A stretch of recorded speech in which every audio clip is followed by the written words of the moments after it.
है सॉल्यूशन इसका, आप लोग देख लीजिए। 9:1 ऐसे होगा। 66 में है, पानी के एक नमूने का क्वथनांक 96 डिग्री सेल्सियस पाया जाता है। निम्नलिखित में से कौन से निष्कर्ष इस अवलोकन की व्याख्या कर रहा है? देखिए दोस्तों, ऑप्शन सिर्फ थर्ड इसका व्याख्या कर रहा है। जल को अधिक ऊंचाई पर उबाला जा रहा है, और एक नमूने में कुछ अशुद्धियाँ उपस्थित गलत है, तो में लिया गया नमूना समुद्री जल का, ये भी गलत है। तो ये पानी के एक नमूने का क्वथनांक 96 डिग्री सेल्सियस है। इसका तात्पर्य है जल को अधिक ऊंचाई पर उबाला जा रहा है।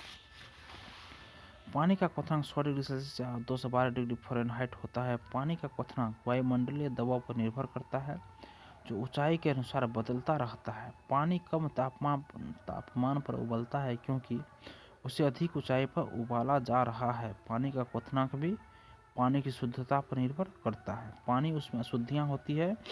नमकीन पानी शुद्ध पानी की तुलना में अधिक तापमान पर उबलता है, अतः केवल 3 सही है।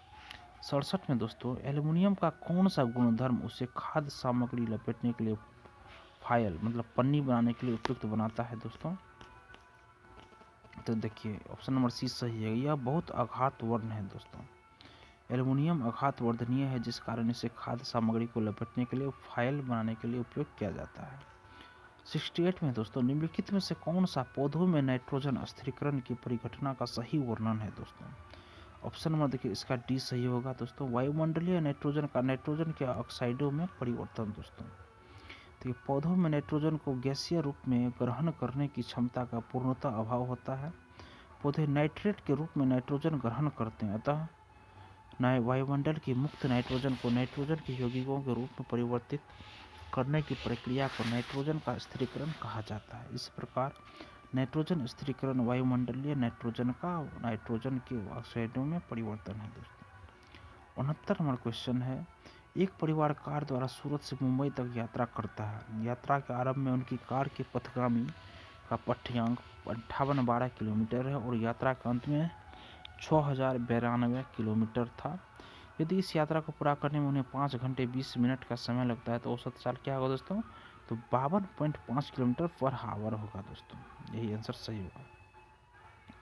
तो आप लोग देखिए सॉल्यूशन देख लीजिए, इसी प्रकार सॉल्यूशन इसका होगा। उसके बाद 70 नंबर क्वेश्चन है दोस्तों, दूधिया मैग्नीशियम लेना अति अम्लता का एक प्रभावकारी उपचार है। इस प्रक्रिया में होने वाली रासायनिक अभिक्रिया उदाहरण है दोस्तों किस चीज़ का? सी नंबर ऑप्शन सही है। द्विविस्थापन और उदासीनीकरण अभिक्रिया दोनों का उदाहरण है दोस्तों। देखिए दूधिया मैग्नीशियम लेना अति अम्लता का एक प्रभावशाली उपचार है। यह द्विविस्थापन और उदासीनीकरण अभिक्रिया का उदाहरण है। मैग्नीशियम हाइड्रोक्साइड एक अकार्बनिक यौगिक है। इसे मिल्क ऑफ मैग्नीशिया भी कहते हैं। यह जल में घुलकर दूध जैसा दिखता है, जिसका उपयोग पेट की अम्लता दूर करने के लिए करते हैं दोस्तों। MgO2 + 2HCl = MgCl2 + 2H2O। 71 number question है दोस्तों, नीचे दिए गए कथन पढ़िए और सही विकल्प का चयन कीजिए। देखिए अभिकथन है दोस्तों, आभासी प्रतिबिंब स्क्रीन पर प्राप्त नहीं किए जा सकते। और रीजन फर्स्ट है दोस्तों इसका, आभासी प्रतिबिंब उन बिंदुओं पर बनते हैं जहां से प्रकाश की किरणें अपसरित प्रतीत होती है। और कारण सेकंड है दोस्तों इसका, आभासी प्रतिबिंब सदैव सीधे होते हैं। देखिए दोस्तों दोनों रीजन सही हो और सही व्याख्या भी कर रहा है। R1 एक ही सही व्याख्या कर रहा है। देखिए दोस्तों अगला क्वेश्चन है 72 में, किसी सरल लोलक के आवर्त काल पर उसकी लंबाई चौगुनी कर देने का क्या प्रभाव होगा? दुगुना हो जाएगा दोस्तों। आवर्तकाल मतलब दोलन करता हुआ लोलक अपने आरंभिक बिंदु पर जितने समय बाद पुनः वापस आ जाता है, इसे उसका आवर्तकाल कहते हैं। आवर्तकाल लोलक की लंबाई उसके जनित त्वरण पर निर्भर करता है। आवर्तकाल लंबाई चौगुना करने पर अपने प्रारंभिक मान का दुगुना हो जाएगा दोस्तों, T = 2T। 73 नंबर क्वेश्चन है, निषेचन के पश्चात युग्मनज नर प्राणी में विकसित होगा यदि शुक्राणु में एक Y गुणसूत्र हो दोस्तों। शुक्राणु में एक Y गुणसूत्र हो। तो क्या बोल रहा है, निषेचन के पश्चात युग्मनज नर प्राणी में विकसित होगा यदि शुक्राणु में एक Y गुणसूत्र हो दोस्तों।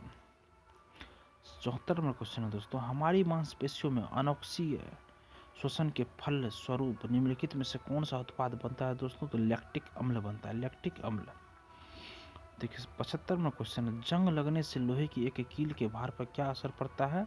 तो वह बढ़ जाता है दोस्तों। अगला क्वेश्चन है दोस्तों, जंग लगना एक रेडॉक्स अभिक्रिया है दोस्तों, ये भी याद रखें। 76वां क्वेश्चन है, एक तत्व X ऑक्सीजन के साथ अभिक्रिया करके एक ऑक्साइड बनाता है जिसका विलयन लाल लिटमस को नीला कर देता है। निम्नलिखित में से X क्या हो सकता है दोस्तों? तो मैग्नीशियम हो सकता है। क्या हो सकता है? मैग्नीशियम। अगला क्वेश्चन है दोस्तों, देखिए 77 में, निम्नलिखित में से जीवों का वह युग्म पहचानिए जो द्विविखंडन द्वारा प्रजनन करता है दोस्तों। तो इसमें होगा अमीबा और पैरामीशियम, द्विविखंडन विधि द्वारा प्रजनन करता है। अगला क्वेश्चन है दोस्तों 78 में, निम्नलिखित में से कौन से कथन सत्य है दोस्तों? निम्नलिखित कौन से कथन सत्य है? देखिए केवल कथन 20 सत्य दोस्तों। सभी रासायनिक परिवर्तन अनुत्क्रमणीय होते हैं दोस्तों, यह सही है। अगला है दोस्तों 79 में, किसी पीन छिद्र कैमरा द्वारा बना प्रतिबिंब वास्तविक होता है। इस तथ्य की निम्न में से प्रकाश के किस गुणधर्म द्वारा सर्वश्रेष्ठ व्याख्या होती है? प्रकाश एक सरल रेखा में गति करता है, यही सही होगा दोस्तों। पिनहोल कैमरा इस सिद्धांत पर काम करता है कि प्रकाश एक सीधी रेखा में चलता है। पिनहोल कैमरा द्वारा बनाई गई छवि वास्तविक उल्टी और मूल वस्तु की तुलना में आकार में छोटी होती है दोस्तों। क्वेश्चन है दोस्तों अगला दोस्तों 80 नंबर में, यदि किसी तार की लंबाई और उसका अनुप्रस्थ परिच्छेद दुगुना कर दिया जाए तो उसके विद्युत प्रतिरोध पर क्या प्रभाव पड़ेगा? तो देखिए प्रतिरोध अपरिवर्तित रहेगा दोस्तों। देखिए यदि किसी तार की लंबाई और उसका अनुप्रस्थ प्रतिच्छेद दुगुना कर दिया जाए तो उसका विद्युत प्रतिरोध अपरिवर्तित रहेगा। पदार्थों का वह स्वाभाविक गुण जिसके कारण वो अपने में से होने वाले विद्युत धारा प्रवाह का विरोध करे प्रतिरोध कहलाता है। इसका मात्रक ओम होता है दोस्तों। 81 नंबर में दोस्तों, सुश्री उपासना छात्रों को यह समझाना चाहती है कि हवा हमारे चारों ओर है। निम्नलिखित में से कौन सी गति इस पाठ्य उद्देश्य के साथ सबसे अधिक जुड़ी हुई है दोस्तों? देखिए एक नंबर ऑप्शन है, एक सुई का उपयोग करके हवा से भरे गुब्बारे की हवा निकालना, ये सही है दोस्तों। अगला क्वेश्चन है दोस्तों 82 में, आपके छात्र कभी कभी अभी कक्षा 8 में प्रवेश किए हैं। अगर एनसीईआरटी के अनुसार कक्षा 7 तक पढ़ाए गए सिद्धांतों में छात्रों ने लगभग निपुणता हासिल कर ली है तो निम्नलिखित में से क्या है जो संभव रूप से वे वर्णन नहीं कर पाएंगे? तो किसी ऑप्शन सही है, रासायनिक परिवर्तन प्रेरित करने में विद्युत धारा की भूमिका, ये नहीं कर पाएंगे दोस्तों। 83 में है दोस्तों, सुश्री अंजलि छात्रों को जल चक्र का परिचय देने के लिए चाहती है कि छात्र पहले घर पर एक क्रिया करें और फिर अवधारणा और क्रिया के बीच संबंध को समझे। निम्नलिखित में से कौन सी क्रिया इस प्रयोजन के लिए सबसे उपयुक्त है दोस्तों? तो देखिए इसका ऑप्शन नंबर देखिए दोस्तों बी नंबर सही होगा। उबलते पानी से निकलती भाप को एक थाली पर बर्फ का टुकड़ा रखकर इकट्ठा करें। उबलते पानी से निकलती भाप को एक थाली पर बर्फ का टुकड़ा रखकर इकट्ठा करें दोस्तों। देखिए ऑप्शन नंबर तो अगला है दोस्तों 84 नंबर क्वेश्चन, निम्नलिखित में से कौन एक खुले सिरे वाले प्रश्न का सबसे अच्छा वर्णन करता है दोस्तों? देखिए अंकुरित बीज की विशेषताएं क्या होती हैं? देखिए एक खुले सिरे वाले प्रश्न ऐसे प्रश्न हैं जिनकी लंबी प्रतिक्रिया होती है। ये प्रतिवादी की राय और विचारों को जानने के इरादे से पूछे जाते हैं। ये प्रायः वर्णनात्मक और व्याख्यात्मक होते हैं। उपरोक्त विकल्पों में से अंकुरित बीज की क्या विशेषताएं होती है? खुले सिरे वाले प्रश्न है क्योंकि बीज की कोई निर्धारित विशेषता नहीं होती है, अतः इसमें भिन्न भिन्न व्यक्तियों द्वारा भिन्न भिन्न उत्तर सामने आते हैं दोस्तों। अगला क्वेश्चन है दोस्तों 85 में, विभिन्न प्रकार की कोशिकाओं की अवधारणा को पढ़ाते समय श्री अश्विन चाहते हैं कि उनके छात्र निगमनात्मक तर्क विकसित करें। निम्नलिखित में से कौन सी गति इस उद्देश्य के लिए सबसे उपयुक्त है दोस्तों? तो ऑप्शन 20 का सही होगा। देखिए छात्रों को पशुओं और पौधों की कोशिकाओं की विशेषताओं के बारे में समझना और फिर उन्हें किसी दी गई कोशिका को पशु या पौधे की कोशिका के रूप में पहचानने के लिए कहना दोस्तों, यही सही होगा। छात्रों को पशु और पौधों की कोशिकाओं की विशेषताओं के बारे में पहले समझना और फिर उन्हें किसी दी गई कोशिका को पशु या पौधे की कोशिका के रूप में पहचानने के लिए कहना।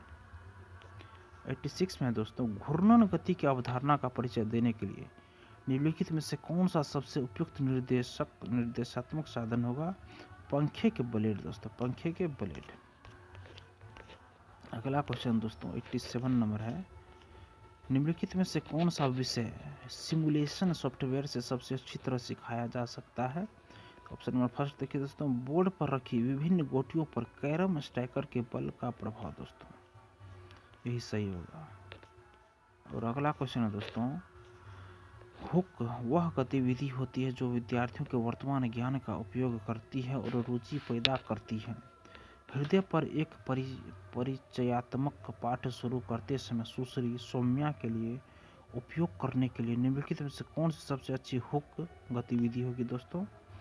देखिए ऑप्शन नंबर सी दोस्तों इसका सही है, आप लोग पढ़ लीजिए। और सारा ऑप्शन सी सही, डी सही है दोस्तों। छात्रों को मत देने के लिए कहें कि दिए गए 4 अंकों में से कौन सा सबसे अधिक महत्वपूर्ण है, और कुछ छात्रों से यह समझाने के लिए कहें कि ऐसा क्यों है। अगला क्वेश्चन है दोस्तों 89 में, श्री रेनिल ने अपने छात्रों से एरोबिक और एनारोबिक श्वसन विषय पर शोध करने और एक संक्षिप्त लेख तैयार करने के लिए कहा। यदि अपने पाठ में कहीं वह इन जमा किए गए असाइनमेंट को सीखते हुए मूल्यांकन के रूप में उपयोग करना चाहते हैं तो उनके लिए पूछने के लिए सबसे प्रासंगिक प्रश्न क्या होंगे दोस्तों? ये पहला ऑप्शन इसका सही है। आपने कैसे निर्णय लिया कि वायवीय और अवायवीय शोषण के किन पहलुओं को आप अपने लेख में सम्मिलित करेंगे? यही सही होगा दोस्तों। और अगला क्वेश्चन है दोस्तों 90 नंबर और साइंस का लास्ट पेडागोगी क्वेश्चन है दोस्तों, छात्रों में दहन को प्रभावित करने वाले कारक की अवधारणा समझ का आकलन करने के लिए निम्नलिखित में से कौन सा वास्तविक कार्य का सर्वश्रेष्ठ उदाहरण होगा दोस्तों? ऑप्शन नंबर डी सही है इसका दोस्तों, आसानी से उपलब्ध चीज़ों का प्रयोग करके अग्निशामक यंत्र तैयार करें। अब देखिए दोस्तों, हम लोग हिंदी में आते हैं, पेपर लैंग्वेज फर्स्ट है दोस्तों हिंदी, तो इसमें आते हैं। तो सबसे पहले दोस्तों हम लोग को गद्यांश पढ़ना होगा। गद्यांश पढ़ने के बाद इसी पे क्वेश्चन 7-8 को रहता है दोस्तों, जो कि करना है हम लोग को। बोल रहा है, मेघालय यानी बादलों का घर धर 3 पर्वतीय अंचलों में बटा हुआ है। मेघालय, खासी, गारो और जयंतिया पर्वत। हर अंचल की अपनी अलग संस्कृति है। हर कहीं पारिवारिक व्याख्या व्यवस्था मातृसत्तात्मक है। तमाम दुकानों पर स्त्रियां सौदा बेचती हैं और बेहिचक बतियाती दिखाई देती है। शायद कमोबेश यह स्थिति पूर्वोत्तर के अन्य राज्यों में भी है, भले ही वहाँ मातृसत्तात्मक परिवार व्यवस्था न हो। भारत में जहाँ भी जाइए लोग सब जगह एक से ही हैं। हाँ, बोली, पहनावे, नाक नक्श में थोड़ा अंतर है। यह स्वाभाविक ही है, भौगोलिक स्थितियाँ ही ऐसा अंतर कर देती हैं। यहाँ के रंग रंगारंग नृत्यों का अपना सौंदर्य है। नृत्य और उत्सव के जरिए शांति और स्वतंत्रता की कामना की जाती है। अच्छी फसल के लिए ईश्वर को धन्यवाद दिया जाता है। उत्तर, दक्षिण और पूर्व भारत के उत्सवों में भी तो यही भावना निहित है। खासियों के नोंग करेम नृत्य को देखने के बाद मांसमाई गांव की गुफाओं की ओर प्रस्थान किया। प्रस्तुत गद्यांश की विद्या क्या है दोस्तों? देखिए पहला क्वेश्चन है, प्रस्तुत गद्यांश की विद्या क्या है? यात्रा वृत्तांत है दोस्तों। प्रस्तुत गद्यांश की विद्या यात्रा वृत्तांत है। 92 नंबर क्वेश्चन है दोस्तों, हर अंचल की अपनी अलग अलग संस्कृति क्यों है? ऑप्शन नंबर सी सही होगा, भौगोलिक स्थितियों में अंतर के कारण दोस्तों। 93 में है, तमाम दुकानों पर स्त्रियां सौदा बेचती हैं और बेहिचक बतियाती दिखाई देती है। इस पंक्ति किसकी ओर संकेत करती है? समाज में स्त्रियों की उन्नत स्थिति की ओर संकेत करती है दोस्तों। 94 में दोस्तों, मातृसत्तात्मक परिवार व्यवस्था से क्या तात्पर्य है?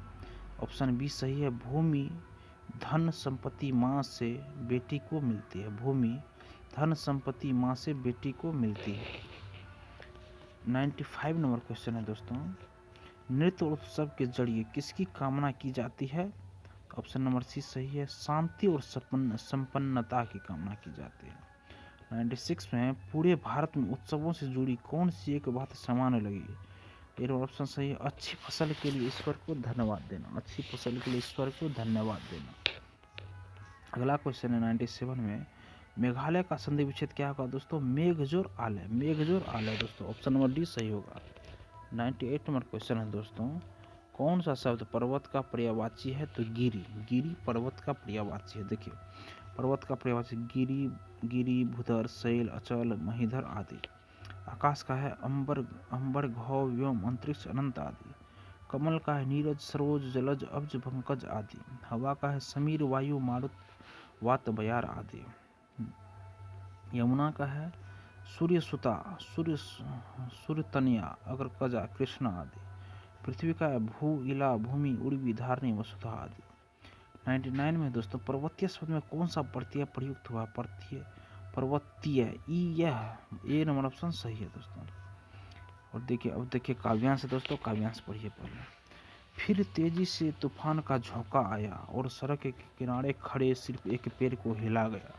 शेष पेड़ गुमसुम देखते रहे, शेष पेड़ गुमसुम देखते रहे, उनमें कोई हरकत नहीं हुई। जब एक पेड़ झूम झूम कर निढाल हो गया, पत्तियां गिर गईं, टहनियां टूट गईं, तना ऐंचा हो गया, तब हवा आगे बढ़ी। उसने सड़क के किनारे दूसरे पेड़ को हिलाया, शेष पेड़ गुमसुम देखते रहे। इस नगर में लोग या तो पागलों की तरह उत्तेजित होते हैं या दुबक कर गुमसुम हो जाते हैं। वे हर्ष में अकेले ही हो जाते हैं। 100 नंबर क्वेश्चन है दोस्तों कि इस काव्यांश में नगर के किस तरह के जीवन को रेखांकित किया गया है दोस्तों? तो एकाकी जीवन को दोस्तों।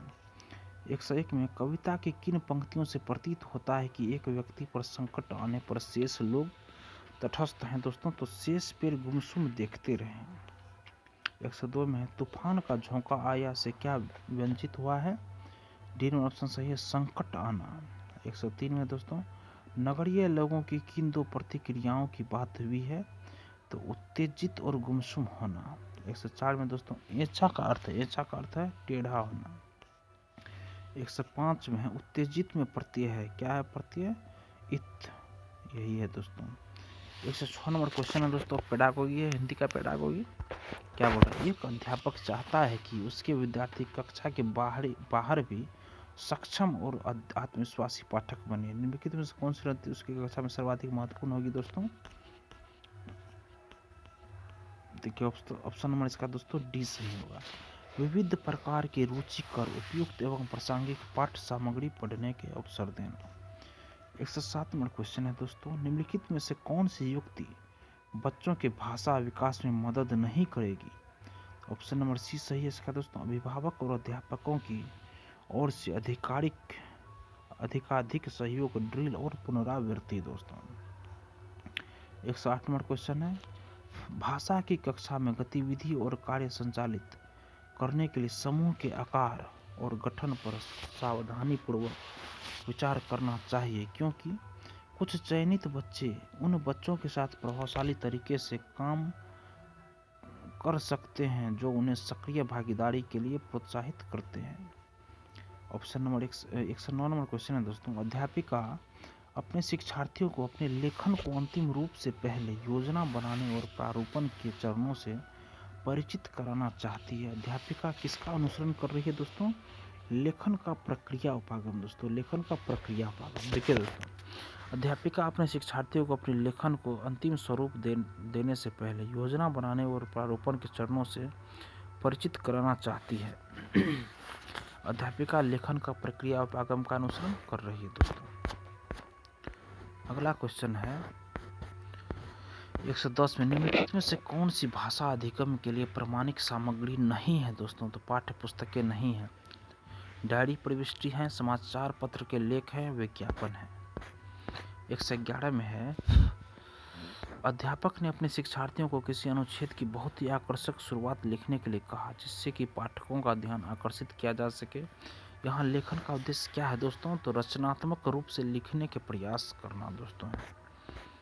अगला क्वेश्चन 112 में किसी एक बच्चे के अनुच्छेद को देखकर अध्यापक ने कहा श्रेष्ठ कार्य। बच्चों को इस तरह से दी गई प्रतिपुष्टि क्या है दोस्तों?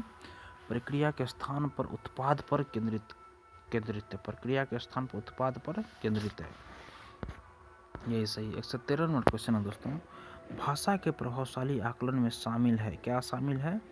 आकलन के विभिन्न प्रकार के तरीकों का प्रयोग दोस्तों। और अगला क्वेश्चन है 111 114 नंबर, वह चरण जिसमें बच्चे आत्मनिर्भर होकर पढ़ते हैं और अध्यापक बच्चों के व्यक्तिगत पठन को सुन सकता है या समूह के पठन की मॉनिटरिंग करता है। जो बच्चे अटक जाते हैं उन्हें संकेत देता है। यह चरण क्या है? तो दोस्तों पठन के दौरान है। यह चरण डैश है, तो क्या है? पठन के दौरान है दोस्तों। इसका देखिए दोस्तों सॉल्यूशन।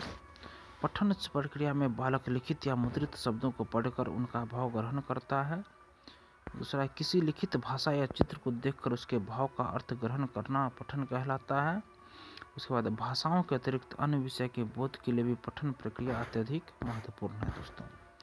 115 नंबर क्वेश्चन है, प्रथम भाषा में बच्चों के पठन या लेखन के अनुभव डैश, मतलब बच्चे को द्वितीय भाषा में पठन लेखन सीखने में मदद करते हैं। 116 नंबर क्वेश्चन है दोस्तों, किसी पाठ्य सामग्री से सूचना लेना और शाब्दिक स्तर से कहीं आगे जाकर उसकी व्याख्या करना क्या कहलाएगा दोस्तों? तो निष्कर्ष निकालना कहलाएगा, निष्कर्ष निकालना। 117 नंबर क्वेश्चन है दोस्तों, जब किसी पाठ्य सामग्री में विचारों का तार्किक क्रम और व्यवस्थित संयोजन होता है तो यह तार्किक संबद्धता है, तार्किक संबद्धता है दोस्तों। अगला क्वेश्चन है दोस्तों 118 नंबर में, भाषा की पाठ्यपुस्तक से नया अध्याय पढ़ाना शुरू करने से पहले अध्यापक को किस पर ध्यान देना चाहिए दोस्तों? ऑप्शन नंबर डी सही है, अध्याय की थीम को उनके पहले से अर्जित अनुभवों से जोड़ना दोस्तों। 119 में है, एक अध्यापक विद्यार्थियों को उपयुक्त मदद देता है जिससे कि वे जितना स्वयं सीख सकते हैं उससे अधिक सीख लें। अध्यापक क्या कर रहा है दोस्तों? मदद दे रहा है दोस्तों। क्या दे रहा है? मदद दे रहा है। और 120 नंबर और अंतिम क्वेश्चन है दोस्तों, व्याकरण कैसे पढ़ाई जानी चाहिए? तो संदर्भ में पढ़ाई जानी चाहिए दोस्तों। और आगे संस्कृत दोस्तों लैंग्वेज सेकंड है। देखें दोस्तों, हम इसमें 120 क्वेश्चन किए हैं। 30 CDP का करवाए हैं दोस्तों, मैथ का 10 पेडागोगी करवाए और साइंस का 30 क्वेश्चन करवाए दोस्तों, फिर हिंदी का 30 क्वेश्चन करवाए। अगर आप यह दोस्तों डेली अगर मेरा ये क्लास देखते हैं, जितना बार देखिएगा दोस्तों, आप पूरा याद कर लीजिएगा है कि आगे आने वाला जो एग्ज़ाम है दोस्तों जुलाई 2025 का, इसी बेस्ड पे क्वेश्चन रहने वाला है दोस्तों। इससे कुछ हट के नहीं रहता है कि इसका सिलेबस चेंज नहीं होता, सेम ही सिलेबस है दोस्तों। तो जिसको यह वीडियो पसंद आई हो दोस्तों, वो वीडियो को लाइक ज़रूर कीजिए और किसी एक ग्रुप में ज़रूर शेयर कीजिए दोस्तों इसको, और मेरे चैनल को सब्सक्राइब कीजिए। धन्यवाद दोस्तों।